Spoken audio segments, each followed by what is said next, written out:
hip hop changing from positive to negative was not a consequence of history. It was not a circumstance of history. It was nothing that just happened on its own. It had nothing to do with the changing of the times. It had nothing to do with that.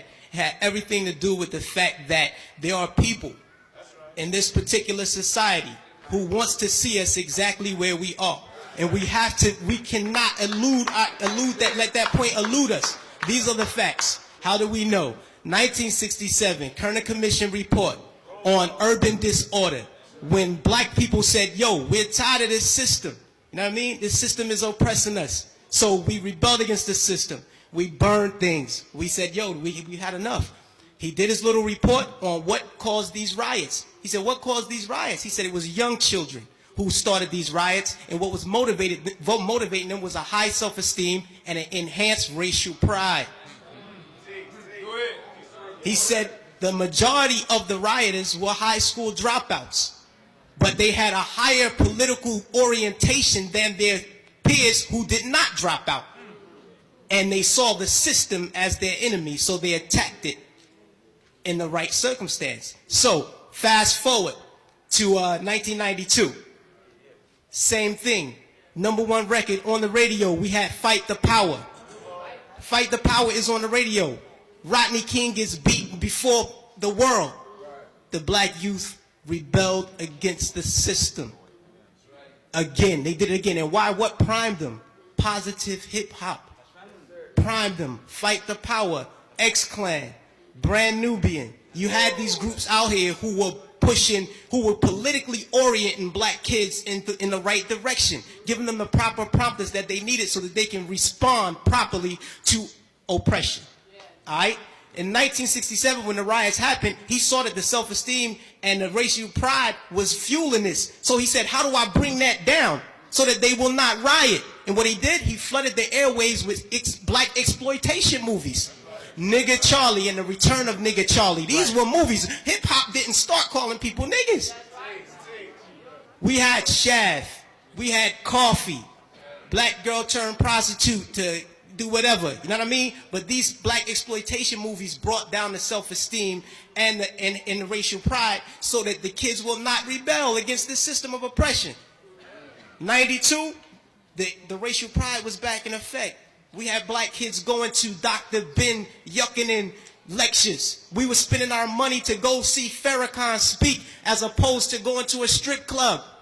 This is where we were. The most coveted article of clothing was a historically black college or university sweater. We were motivating children towards positive attitudes and lifestyles. And when Rodney King got the beating, heads responded properly.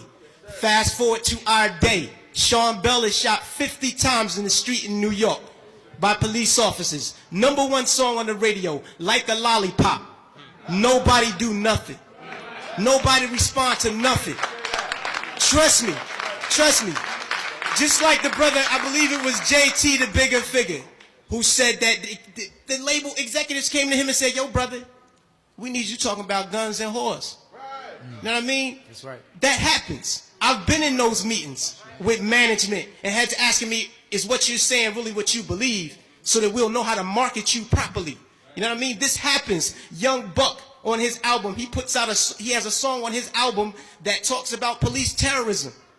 The label said absolutely not. Jimmy Iovine said absolutely not. You cannot put that record on the album because it might create an atmosphere that might put police officers' lives in danger. Right. So they took the record off, but they let him keep the other 14 songs on the album that talked about killing black youth. So this is what we're dealing with. We're not dealing with a circumstance or consequence of history. You know what I mean? The environment that we're embedded in puts us in a situation where we feel we have to maneuver and play the game and water our message down. You know what I mean? But no, what happened was they intentionally shifted the paradigm to get us exactly where we are right now. Right now, we're feeding the prison industrial complex right now.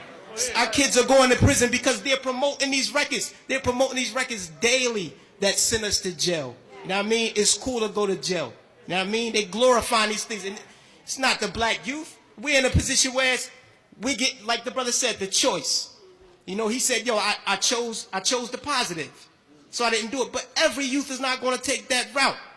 I know, I come from the projects, grew up in the projects all my life. You know what I mean? And we're not turning down $500,000 to say nigga. We're not going to do it because we won't turn down $200 to take a package of crack from one corner to the next. You know what I mean? We living in a state of poverty and want of all things. So it's hard for us to make that. Our judgment is clouded. And they knew that the judgment would be even more clouded if they took groups like X-Clan off the radio. This is just what it is. And until we start to deal with the environment that's shaping the behavior, we'll never get to the next level.